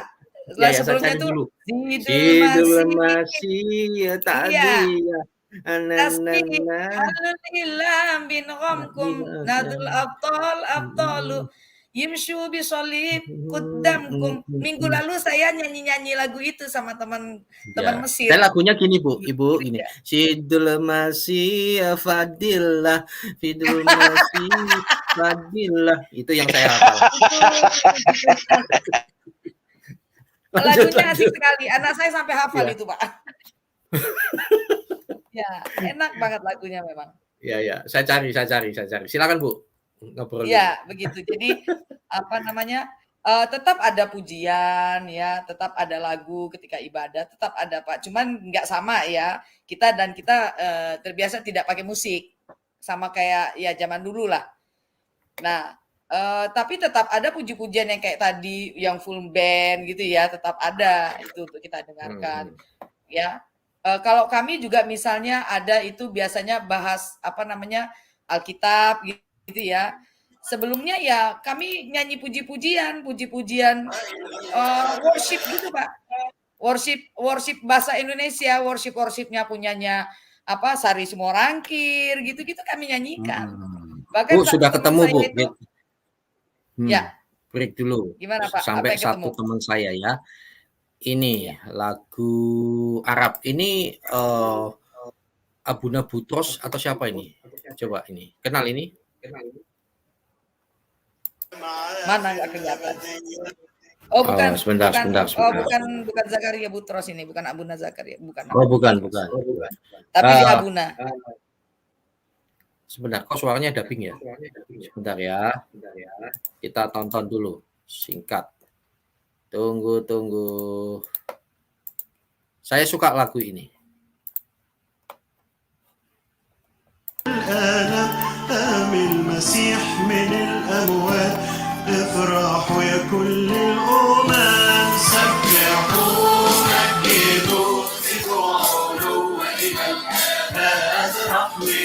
فهو المسبح والممجد والمتعالي على الأظهر وإلى الآباد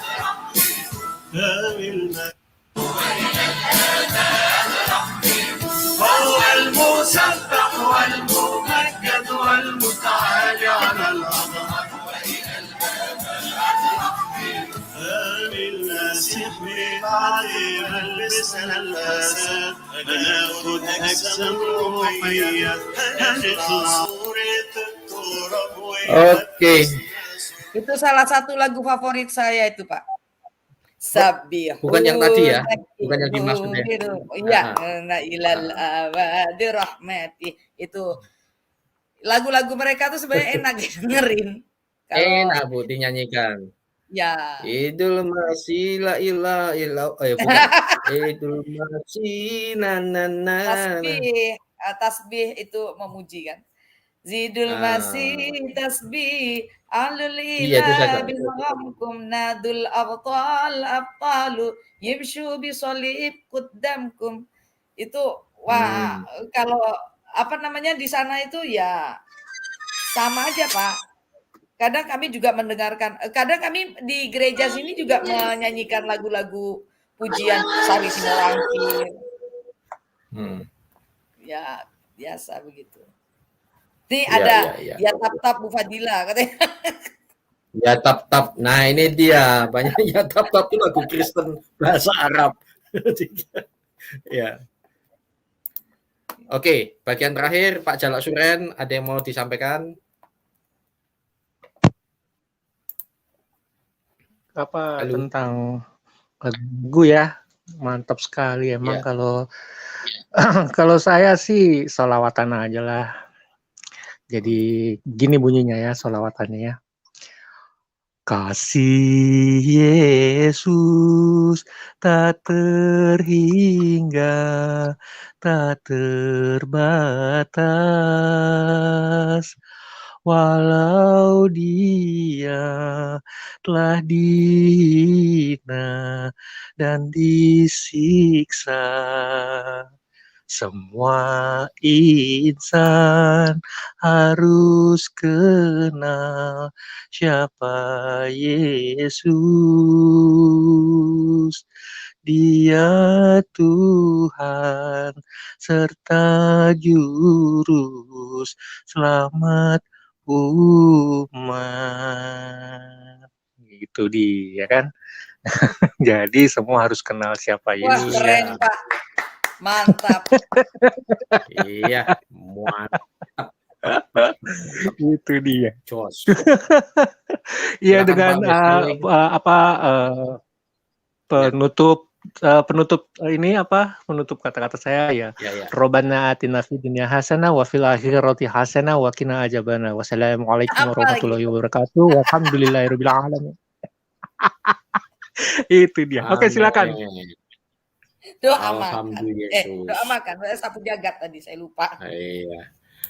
Pak Westerling, saya percaya suara Bapak bagus, tapi lebih bagus Bapak jangan nyanyi. Sinyal saya hilang. Silakan Pak Westerling. Bagian akhir, Pak. Ya, jadi kita ini melihat setidak ini dipertontonkan sesuatu hal yang ganjal terhadap saudara kita Muhammad Kaceh, bahwa di balik itu memberi motivasi bahwa mereka sudah menunjukkan identitas mereka yang sebenarnya, sehingga menjadi pertanyaan dan menjadi opini publik, sehingga banyak orang-orang akan mempertanyakan. Tentunya dari kalangan mereka sendiri akan mempertanyakan permasalahannya apa sampai dia dihukum sedemikian rupa, sehingga mereka cari tahu, sehingga mereka membuka pikiran, akhirnya bisa hatinya terbuka dan dapat mengerti bahwa siapa sesembahan yang sebenarnya yang di dalam kebenaran. Dan marilah kita menjemput jiwa-jiwa yang akan kita tuai. Tentunya ke depan ini akan banyak yang mengenal Yesus, dan pasti itu. Dan itulah mungkin rencana Tuhan untuk menunjukkan identitasnya, kemudian untuk membuka pikiran-pikiran saudara-saudara kita agar bisa mempelajari lebih dalam lagi bahwa inilah ajaran yang selama ini yang dia pelajari, ternyata ya mungkin dia bisa berbalik arah untuk mengenal di mana ajaran yang memberi jaminan keselamatan. Tentunya mereka akan mengenal Yesus. Oke, mungkin saya sampaikan. Makasih. Ya.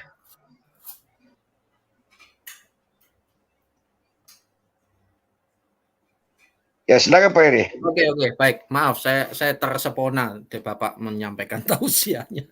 Ibu Fadila, silakan Bu Fadila. Ya, siap. Terima kasih Pak Heri. Saya setuju dengan Pak Westerling tadi. Sebenarnya ya segala sesuatu, maka saya bilang kita ambil apa positifnya. Dengan begini, saya setuju sekali. Dengan begini, ya, ini Pak Heri. Aduh, tak nyanyi sih aku. Jadi Kepencet. saya setuju sekali. Ya, setuju sekali Pak Westerling bilang tadi. Dengan begini dunia terbuka matanya. Bagaimana sebenarnya Tuhan tuh mengasihi kita semua. Tuhan juga mengasihi Abuna ya. Sehingga dia luar biasa. Martir itu bukan orang sembarangan. Jadi memang sudah Tuhan memilih dia menjadi seorang martir. Ini membuka mata hati semua orang, bahkan dunia, bahwasanya kekristenan itu sangat luar biasa. Bahwasanya ada ada kasih di dalam Kristen. Dan kita juga banyak sekarang kita lihat kan orang berbondong-bondong murtad, ya kan, meninggalkan agamanya yang dulu gitu. Intinya adalah dengan demikian banyak orang merasa terpanggil untuk mencari siapa itu sang juru selamat. Itu. Saya percaya itu. Jadi ambil positifnya. Sedih pasti sedih. Miris pasti miris. Kecewa pasti kecewa. Kok bisa seperti ini ya? Menyedihkan sekali. Kita bilang sadis ya sadis, tapi semuanya itu kita kembalikan kepada firman Tuhan.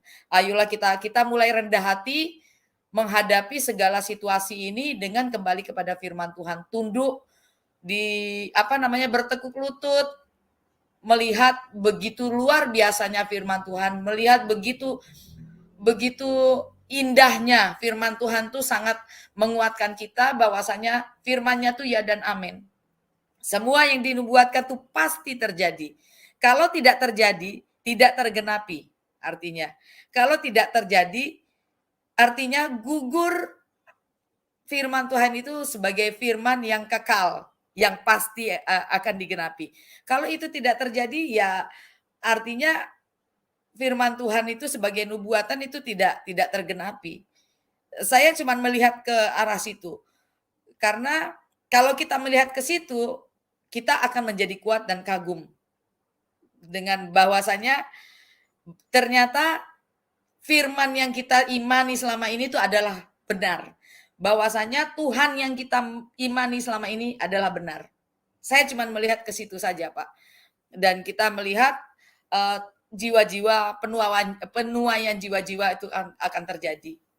Gitu. Terima kasih Pak Westerling. Saya setuju sekali. Gitu Pak Heri.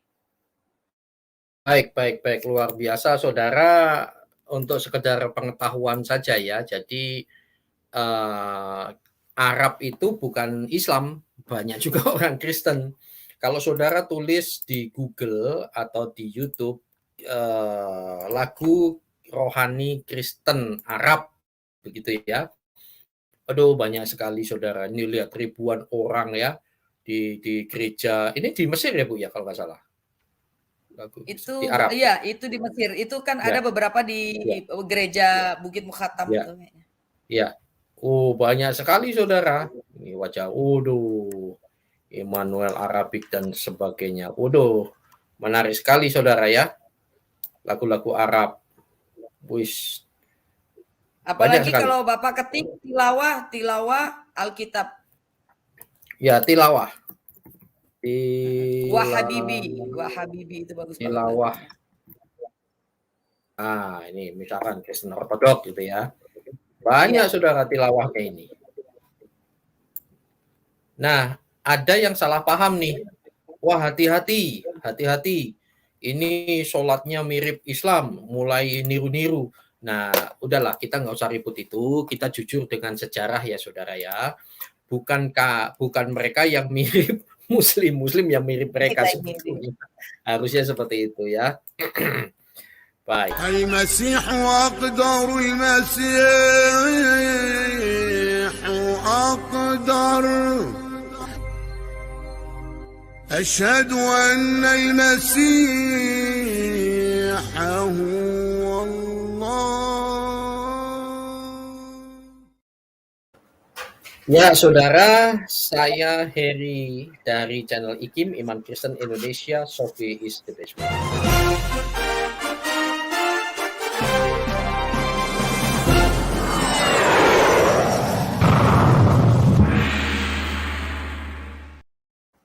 Saya akan menutup dengan pujian, apa judulnya Bu? Sidul Masih Takbiyah gitu ya. Tasbih, Sidul Masih tasbih. Untung nggak bilang Fadil lah. Baiklah. Tapi sebelumnya mari kita bersatu hati, kita berdoa ya untuk gereja Koptik secara khusus dan gereja-gereja Tuhan di seluruh dunia yang terpersekusi. Kristen Indonesia kita ada terpersekusi. Dan untuk Abuna Pak Heri? Ya Bu? Untuk Abuna dan keluarga supaya dikuatkan juga. Iya.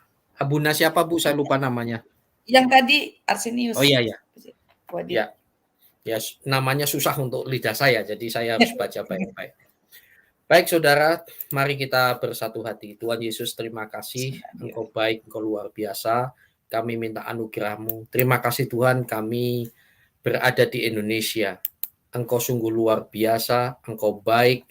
Dan kami saat ini bersatu hati berdoa untuk Abuna Arsanius Wadid yang darahnya tercurah karena nama-Mu. Kami berdoa di dalam nama Bapa dan Putra dan Roh Kudus, di dalam nama Tuhan Yesus, berikan kekuatan untuk keluarganya juga ada di dalam genggaman-Mu saja. Darah martir dari pastor Kristen Koptik ini masih tercurah terus. Yang kami tahu, setiap tetes darah itu adalah jiwa-jiwa yang akan tumbuh. Ini menjadi tanda penuaian besar di penghujung akhir zaman ini. Kami berdoa Tuhan untuk sekali lagi Abuna Arsanius Wadid.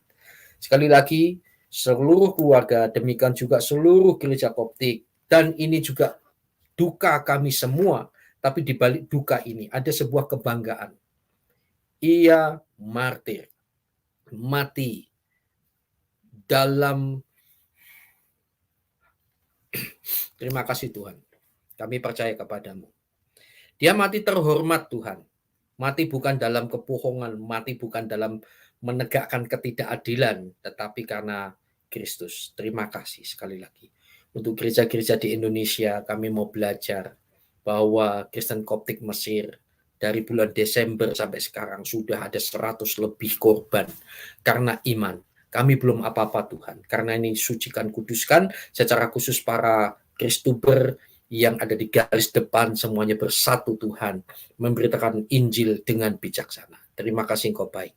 Kami bersyukur, kuatkan kami semua. Terima kasih, kami memberkati semuanya. Kristen Koptik di Indonesia, Gereja Ortodok di Indonesia, semuanya diberkati. Di dalam nama Bapa dan Putra dan Roh Kudus, di dalam nama Tuhan Yesus Kristus. Haleluya. Amin. Tuhan memberkati saudara, kiranya semua Amin. Haleluya. berhasil. Amin, amin. Terima kasih Pak Westerly. Terima kasih. Kita tutup dengan pujian yang satu ini. المسيح علوا الإله بنغمكم نادوا الأبطال أبطال يمشوا بصليب قدامكم زيدوا المسيح تسبيح علوا الإله بنغمكم نادوا الأبطال أبطال يمشوا بصليب قدامكم قولوا أموال الموت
إبليس لبس النوام ووقفنا عليه زيدوا المسيح تسبيح علوا الإله بنغمته نادوا الأبطال أبطاله امشوا بصليب قدامكم زيدوا المسيح تسبيح علوا الإله بنغمته نادوا الأبطال أبطاله امشوا بصليب قدامكم.